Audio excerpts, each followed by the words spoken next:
எல்லாருக்கும் நமஸ்காரம். இன்னைக்கு ஸ்ரீமன் நாராயணியத்துல தசகம் 16 பார்க்க போறோம். தசகத்தோட தலைப்பு நர நாராயணயோகோ அவதாரக தக்ஷயாகச்ச அப்படிங்கிறது பேரு. அதாவது நரநாராயணரோட அவதாரமும் தக்ஷனோட வேள்வியும் அப்படிங்கிறது. இதுல இந்த ஸ்லோகங்கள் எல்லாம் மோக்ஷாப்தி ராகம். நரநாராயணரை பத்தி சொல்லிட்டு ஃபர்ஸ்ட் நம்ம இதுக்கு தசகத்துக்குள்ள போறதுக்கு முன்னாடி நரநாராயணன் அப்படின்னா யாரு அப்படின்னு சொல்லி அதை பார்க்கலாம். செகண்ட் ஸ்லோகத்துல வரும். ஸோ நரநாராயணர் அப்படிங்கிறது தக்ஷ பிரஜாபதியோட மகள் வயத்து பேரன்களாக பிறக்கிறான். ஓகேவா? ஸோ அவ எதுக்கு பெருமாள் அப்படி வரார் அப்படின்னாக்க, எல்லாரும் சரணாகதி பண்ணணும், எல்லாரும் பெருமாள் கிட்ட போகணும் அப்படின்னு பெருமாள் யோசிச்சுட்டே இருந்தாராம். அதுக்கு மெயினா என்ன தேவை? 8 எழுத்து மந்திரத்தை உபதேசம் பண்ணணும் இல்லையா? அந்த 8 எழுத்து மந்திரம் யார் மூலமா யார் கத்துக்கணும்? ஆச்சாரியன் மூலமா சிஷ்யன் கத்துக்கணும். அவ்வளவுதான். அதை கத்துண்டு ரகசியமா சொல்லக்கூடிய மந்திரம் அது. அப்போ அந்த ஆச்சாரியனா இருக்கிறவருக்கு எல்லா தகுதியும் இருக்கணும் அந்த 8 எழுத்து மந்திரத்தை உபதேசம் பண்றதுக்கு. எப்பவுமே நம்ம ஒருத்தர்கிட்ட கத்துக்கிறோம்னா அந்த ஆச்சாரியனுக்கு எல்லா தகுதியும் இருக்கணும் இல்லையா? சோ அந்த மாதிரி ஒரு ஆச்சாரியனை தேடிட்டு இருக்கார். அப்படி தேடும் போது இது கரெக்டா உபதேசம் பண்ணணுமே அப்படின்னு அவர் கன்ஃபியூஷன்ல இருக்காராம். யாரையாவது நம்ம அனுப்பிச்சிடக்கூடாது அப்படின்னு நினைச்சுட்டு இருக்கார்.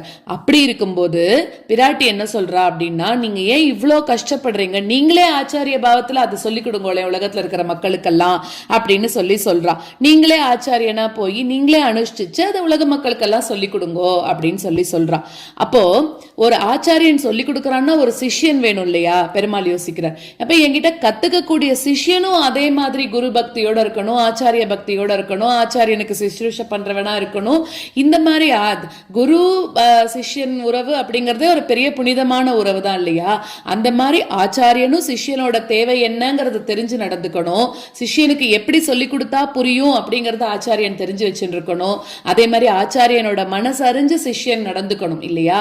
அது மாதிரி எல்லாம் யோசிச்சுட்டு இருக்கும் போது பிராட்டி என்ன சொல்றா அப்படின்னா, இவ்வளோலாம் கன்ஃபியூஸ் ஆக வேண்டாம், நீங்களே நர நாராயணனா போய் அவதாரம் பண்ணுங்கோ. எதுக்கு? நாராயணன் அவர்தான் ஆச்சாரியன், அதாவது மூத்தவரா வரார். நரன் அப்படிங்கிறவர் சிஷ்யன், அதாவது அவர் தம்பியா வரார். அந்த மாதிரி நீங்க போய் அவதாரம் பண்ணுங்கோ அப்படின்னு சொல்றா.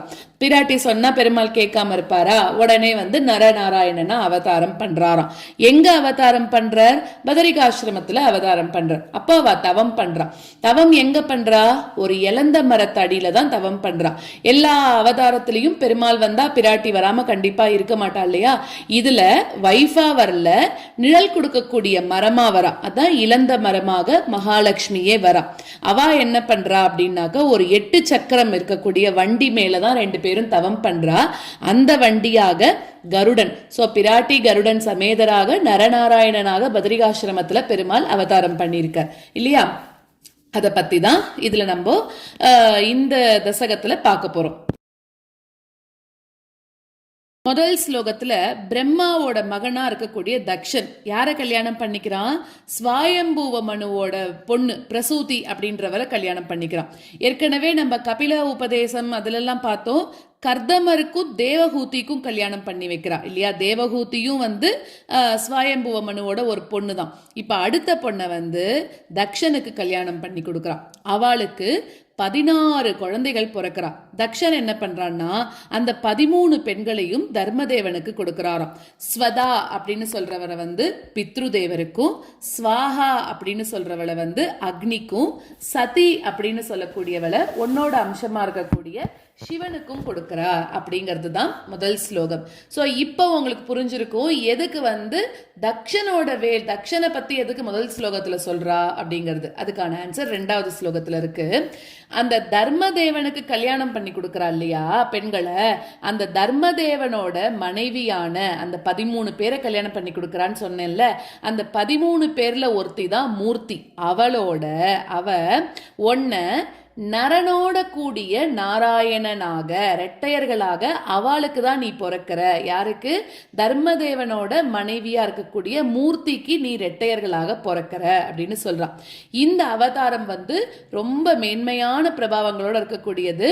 அந்த நரநாராயணர் அவதாரம் பண்ணிட்டார் அப்படின்னு உடனே தேவர்களோட கூட்டங்கள் எல்லாம் ரொம்பவும் சந்தோஷப்படுறது, முரசு வாத்தியங்கள் முழங்குறது, மலர் மாறி பொழியறது, ஸ்தோத்திரம் பண்றா எல்லாரும் ஒண்ணு. இது 2வது ஸ்லோகம். 3வது ஸ்லோகத்துல இப்படி நீ பிறந்ததுக்கு அப்புறமா அங்க ஒரு அசுரன் இருக்கான். 1000 கவசங்களால சூழப்பட்ட, அவனுக்கு பேரே சஹஸ்ர கவசன் அப்படின்னு பேரு. அவன் என்ன பண்றான் அப்படின்னாக்க எல்லாருக்கும் அவன் ரொம்ப தொல்லை கொடுத்துட்டே வந்துட்டு இருந்தானாம். அவன் பிரம்மா கிட்ட இருந்து ஒரு வரம் வாங்கிட்டு இருக்கான். அதாவது 1000 வருஷம் ஒருத்தர் தவம் பண்ணாதான் அவனோட ஒரு கவசத்தையே உடைக்க முடியுமா. அப்ப அவனை நம்ம எது பண்றது எவ்வளோ கஷ்டமா இருக்கும். அந்த மாதிரி ஒரு வரத்தை அவன் வாங்கிட்டு வந்திருக்கான். நீ என்ன பண்ற அப்படின்னாக்க இதே மாதிரி இவன் தொல்லை கொடுக்கறான் அப்படின்னு இவன் இப்போ உன்னோட சண்டைக்கு வந்துடுறான். அப்ப நீ என்ன பண்றன்னா, நீங்க சண்டைக்கு வரும்போது நீ சொல்ற நாங்க தவம் பண்ணிட்டு இருக்கோம், என்கிட்ட சண்டைக்கு வராத அப்படின்னு. அவன் விடாம உங்களை சண்டைக்கு கூப்பிட்டுட்டே இருக்கான். அப்போ நீ என்ன பண்றன்னா, உங்க 2 பேர்ல ஒருத்தர் தவம் பண்ணும்போது இன்னொருத்தர் போரா, அதாவது அவனோட மாறி மாறி சண்டை போடுறீங்களா. நீ தவம் பண்ணும்போது இன்னொருத்தர் சண்டை போடுறா, நீ சண்டை போடும்போது இன்னொருத்தர் தவம் பண்றா. இதே மாதிரி 2 பேரும் மாறி மாறி பண்ணிட்டு இருக்கீங்க. அது மூலமாக என்ன ஆயிடுத்து, அவனோட அந்த 1000 கவச்சங்களையும் உடைச்சு ஒரே ஒரு கவசத்தோட அவனை நிக்க வச்சு அவனை ரொம்ப விளையாட்டாகவே கொண்டுட்ட அப்படிங்கிறது 3வது ஸ்லோகம். 4வது ஸ்லோகத்துல என்ன சொல்றன்னா, நீ உன்னோட உடன் பிறந்தவனோடு அந்த மோட்ச நெறி அதை பின்பற்றின்னும் இன்னொரு தாளுக்கெல்லாம் உபதேசிச்சுண்டு பதரிகாசிரமத்துல வாழ்ந்துன்னு வந்த. அப்போ இந்திரனுக்கு எப்பவுமே ஒரு பொறாமை குணம் உண்டு. அவனோட பதவிக்கு வேற யாராவது வந்துட போறாளோ, நிறைய தவம் பண்ணா இந்திர பதவி கிடைச்சிருமே, அதனால பெருமாள் தான் ஆனா கூட அது ஒரு பொறாமை அவனுக்கு. ஸோ அப்ப என்ன பண்றான் அப்படின்னாக்க, உன்னோட தவத்தோட வலிமை எல்லாத்தையும் தெரிஞ்சு ரொம்ப பொறாமையோட அவங்களோட தவத்தை கலைக்கணும் அப்படிங்கிறதுக்காக மன்மதனோட நிறைய பெண்கள், தேவ பெண்மணிகளை அனுப்பிச்சு வைக்கிறவங்க தவத்தெல்லாம் கலைக்கணும் அப்படின்னு. அது 4வது ஸ்லோகம். 5வது ஸ்லோகத்துல அந்த மன்மதன் என்ன பண்றான்னா, வசந்த ருத்து, அதாவது நல்ல காற்று, தென்றல் காற்று, இந்த மாதிரி இருக்கக்கூடிய எல்லாத்தோடையும் உன்கிட்ட வரான். எதுக்குன்னா, தென்றல் காற்றெல்லாம் அது காம உணர்ச்சிகளை தூண்டக்கூடியதாக இருக்குமா, அதனால அப்படி வரான். அப்போ அதோடெல்லாம் அந்த தேவ பெண்மணிகளோட நடன அசைவுகள் அதெல்லாம் அவளை ஆட சொல்றான், உன் மனசை கெடுக்கணும் அப்படிங்கிறதுக்காக. நடன அசைவுகள், அப்புறம் அந்த கடைக்கண் பார்வையால உன்னை பார்க்க வைக்கிறான். அந்த மாதிரி அந்த அவளோட பார்வையவே அம்பு மாதிரி ஆக்கி உன்னை தாக்க முயற்சி பண்ணிட்டே இருக்கானா மன்மதன். ஆனா கூட நீங்க 2 பேரும் அசையாம இருக்கிறத பார்த்து, அதுக்கெல்லாம் வளைஞ்சு கொடுக்காம இருக்கிறத பார்த்து மன்மதனுக்கே பயம் வந்துதான். அப்போ மன்மதனை பார்த்து நீங்கெல்லாம் புன்னகை பண்ணிட்டு நீங்க 2 பேரும் சிரிச்சுண்டு ஏதோ சொல்றார் பெருமாள். என்ன அந்த பெருமாள் சொல்றத நாளைக்கு 6வது ஸ்லோகத்துல இருந்து பார்க்கலாம். இப்போ 1ல இருந்து 5 வரைக்கும் இருக்கக்கூடிய ஸ்லோகங்களை பார்க்கலாம். தக்ஷோ விரிஞ்ச தனயோத மனோஸ்தனூஜாம் லப்த்வா பிரசூதிமிக ஷோடஷ சாப கன்யாஹ தர்மே த்ரயோதஷ ததௌ பித்ருஷு ஸ்வதாம் ச ஸ்வாஹாம் ஹவிர்புஜி சதீம் கிரிஷே த்வதம்ஷே.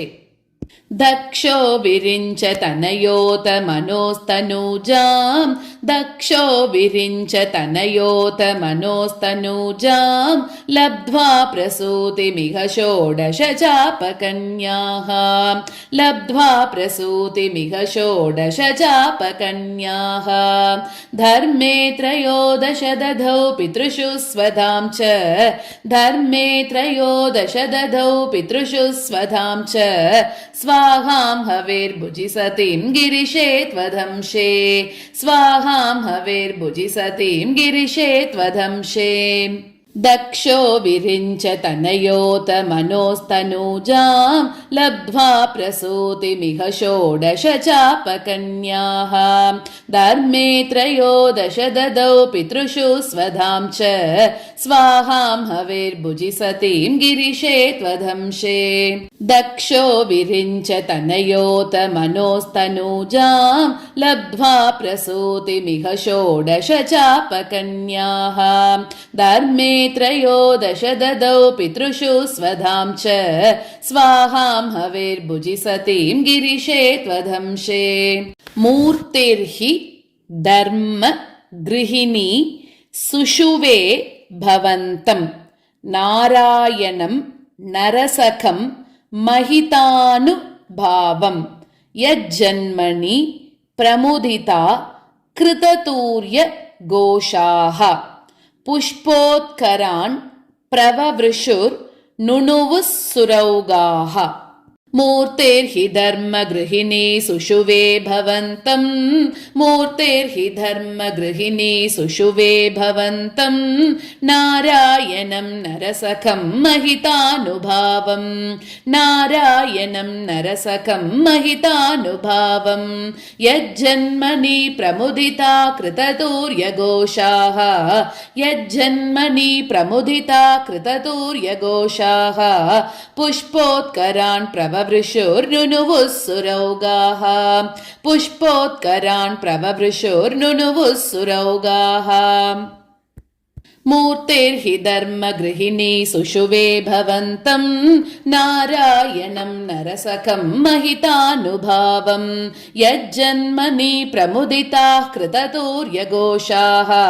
पुष्पोत्करान् प्रववृषुर्नुनुवुः सुरौगाः मूर्तिर्हि धर्मगृहिणी सुषुवे भवन्तं नारायणं नरसखं महितानुभावं यज्जन्मनि प्रमुदिताः कृततूर्यघोषाः पुष्पोत्करान् प्रववृषुर्नुनुवुः सुरौगाः दैत्यं सहस्रकवचं कवचैः परीतं साहस्रवत्सर तपस् समराभिलव्यैः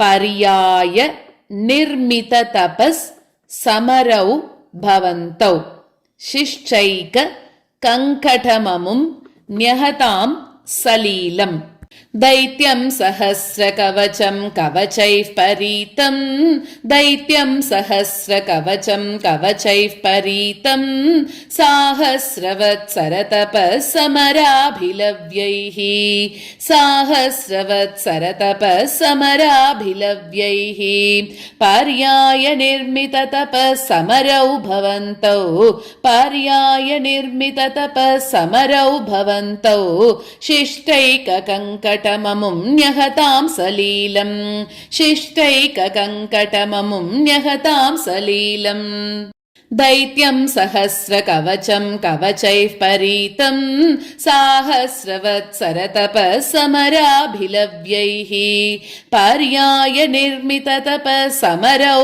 भवन्तौ शिष्टैककङ्कटममुं न्यहतां सलीलम् दैत्यं सहस्रकवचं कवचैः परीतं साहस्रवत्सरतपस्समराभिलव्यैः पर्याय निर्मिततपस्समरौ भवन्तौ शिष्टैककङ्कटममुं न्यहतां सलीलम् अन्वाचरन् उपदिशन् अपि मोक्षधर्मं त्वं भ्रातृमान् बदरिकाश्रम मध्यवात्सीः शक्रोथते शमतपो बलनिस्सहात्मा दिव्यांगना परिवृतं प्रजिगाय मारम् अन्वाचरन् उपदिशन् अपि मोक्षधर्मम् अन्वाचरन् उपदिशन् अपि मोक्षधर्मम्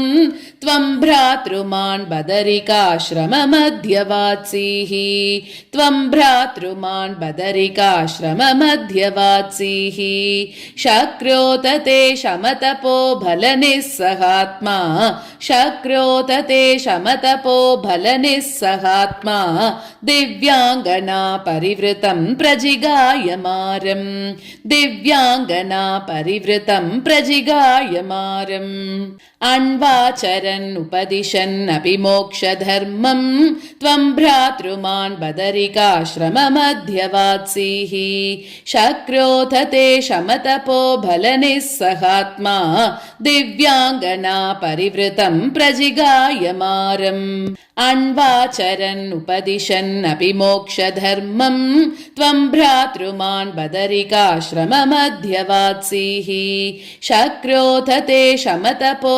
बलनिस्सहात्मा दिव्यांगना परिवृतं प्रजिगायमारम् कामो वसन्तमलया नीलबन्धुशाली कान्ता कटाक्ष विशिकैर् विकसद्विलासैः विध्यन् मुहुरकम्प मुदीक्ष्य च त्वाम् बीतस्त्वयाथ जगदे मृदुहास भाजा कामो वसन्तमलया नीलबन्धुशाली कामो वसन्तमलया नीलबन्धुशाली कान्ता कटाक्ष विशिकैर्विकसद्विलासैः कान्ता कटाक्ष विशिकैर्विकसद्विलासैः विध्यन्मुहुर्मुहुरकम्पमुदीक्ष्य च त्वाम् विध्यन्मुहुर्मुहुरकम्पमुदीक्ष्य च